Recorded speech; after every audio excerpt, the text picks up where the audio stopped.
Kagulat World, buong mundo nagulantang. Hindi lang trophies at rankings ang binabasag ng ating reyna na si Alexandra the Era Ayala. Dahil ngayon, opisyal na siyang hinirang na box office queen ng WTA Tour. Hihimayin natin ang dambuhalang ebidensya.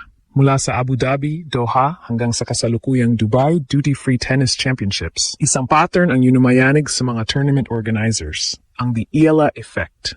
Sa bawat aryang tinatapakan ni Alex, ang mga tickets ay naglalaho na parang bula sa loob lamang ng ilang oras. Ang stadium na dati ay kalahati lang ang laman. Ngayon ay selyado ng sold out dahil sa dambuhalang bagso ng mga Pinoy at international fans. Boom! Hihimayin natin ang the economic conflict. Bakit mas pinipili ng mga tao na panoorin ang isang world number 40 kaysa sa ilang nasa top 10? Inilantad na namin ang tactical analysis. Si Alex Ayala ay hindi lang isang atleta, siya ay naging isang global brand. Ang conflict na hinaharap ng mga tournament directors ay paano i-accommodate ang dambuhalang crowd na sumusunod sa kanya sa bawat court. Mula sa main stadium hanggang sa hamak na practice courts. Hihimayin natin ang live reactions mula sa social media. Ang mga clips ng libo-libong fans na sumisigaw ng puso ay kasalukuyang nagva-viral na nagpapatunay na si Alex ang most marketable rising star ng 2026 season. Tutok lang dahil hihimayin natin ang the ticket surge. Paano binabago ni Alex ang presyo ng upuan sa bawat laban niya? Huwag kayong alis dahil sa dulo ng videong ito, ibibigay namin ang aming fearless forecast sa susunod na Grand Slam. Magagawa kaya ni Alex na is-sold out ang isang major stadium?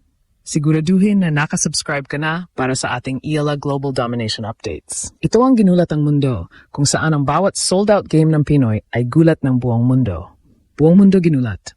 Sa kasaysayan ng WTA, bihira tayong makakita ng isang player na nasa labas ng top 10 pero nagagawa nitong ubusin ang tickets sa isang iglap. Hihimayin natin ang ebidensya. Mula nang pumasok ang 26th season, ang mga tournament directors sa Abu Dhabi at Dubai ay napakamutulo sa dambuhalang bugso ng demand. Ang laban ni Alexandra Ayala, kahit sa qualifying rounds pa lamang, ay selyado ng nagtatala ng full house attendance.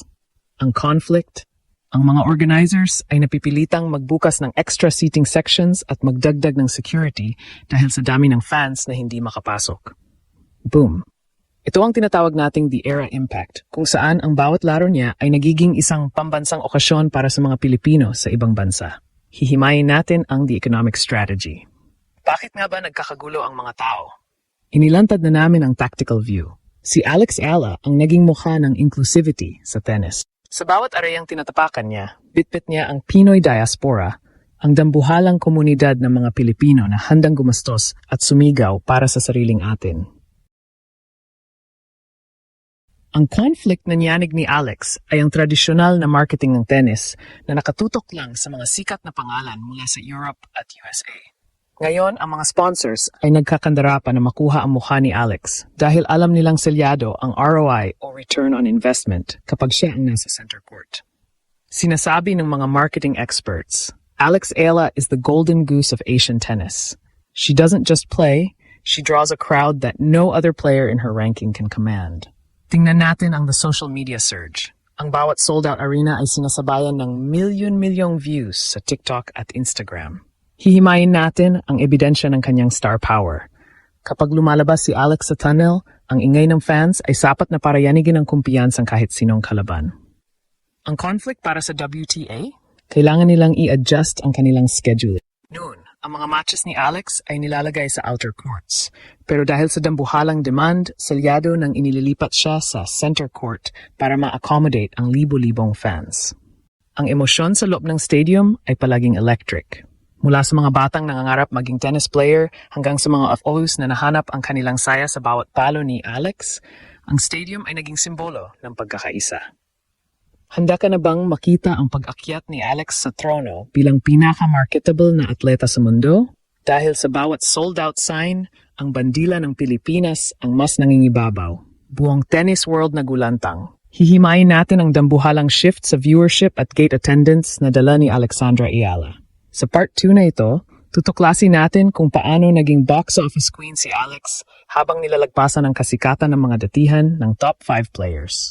Hihimayin natin ang ebidensya. Sa isang kamakailang tournament, ang viewership rating ng laban ni Alex ay tinalo pa ang finals ng ibang men's division matches. Ang conflict na nililikha nito, isang identity crisis para sa mga bigating bansa sa tennis. Paano nagagawa ng isang dalagita mula sa isang tropical na bansa na kontrolin ang takbo ng ticket sales sa Middle East at Europe? Boom! Hihimayin natin ang the tactical crowd pressure. Ang pagiging box office queen ni Alex ay hindi lang tungkol sa pera. Ito ay isang tactical weapon. Kapag ang buong arena ay selyado ng puno ng iyong mga kababayan, ang area ay nagiging home court. Ang conflict na haharapin ng mga kalaban ni Alex, ang psychological siege. Isipin mo na lang, bawat unforced error mo ay sasalubungin ng hiyawan ng libo-libong fans ni Alex. Dito natin makikita ang halaga ng pagiging crowd favorite. Hihimayin natin ang tactical view ni Alex. Ginagamit niya ang energy ng fans para bumangon sa gitna ng pagod. Sinasabi ng mga scouts, Ayala feeds off the crowd. The more people scream, the harder she hits. Ito ang dahilan kung bakit selyado ang kanyang panalo sa mga tight matches. Dito na tayo sa ating fearless forecast, the billion-dollar potential. Sa bilis ng pag-akyat ng career ni Alex, hihimayin natin ang posibleng mangyari sa susunod na Grand Slams. Ang aming prediksyon? Si Alex ang magiging kauna-unahang Asian female player na magkakaroon ng sariling ticket tier dahil sa dambuhalang demand. Ang conflict na haharapin ng mga tournament organizers sa France, London at New York, paano i-handle ang libo-libong Pinoy fans na susugod para lang mapanood ang box office queen? Ang emosyon ng fans ay selyado. Ang pagsuporta kay Alex ay hindi lang basta pagnood. Ito ay isang national pride movement. Ang global impact ni Alex ay niyanig na ang mga sports networks. Ngayon, ang mga broadcast rights para sa kanyang mga laban ay tumataas ang halaga. Hihimayin natin ang huling katotohanan. Si Alex Ayala ay hindi na lang basta lumalaban para sa sarili niya. Siya ay lumalaban para sa isang nasyon na uhaw sa tagumpay. Ang bawat sold-out arena ay selyado ng patunay na ang galing ng Pinoy ay kayang magdomina sa world stage. Handa ka na bang makita ang susunod na pasabog ni Alex sa hardcourt? Dahil sa bawat laban niya, ang buong mundo ay nakatitig, nakikinig, at nanginginig sa galing ng ating reyna. Sa madaling salita, ang pagiging box office queen ni Alexandra Ayala ay hindi lamang tagumpay sa pananalapi, kundi isang dambuhalang patunay ng kanyang impluensya sa modernong tennis. Hihimayin natin ang huling katotohanan. Binago ni Alex ang laro. Kung saan ang bawat sold-out arena ay selyadong mensahe na ang talento ng Pilipino ay kayang magdikta ng takbo ng merkado sa buong mundo. Ang bawat hiyawan ng fans sa loob ng stadium ay nagsisilbing gasolina sa kanyang dambuhalang pangarap. Selyado na ang ating pananalig. Ang The Era ay hindi na lang basta rising star. Siya na ang bagong mukha ng global tennis na yumanig sa kasaysayan.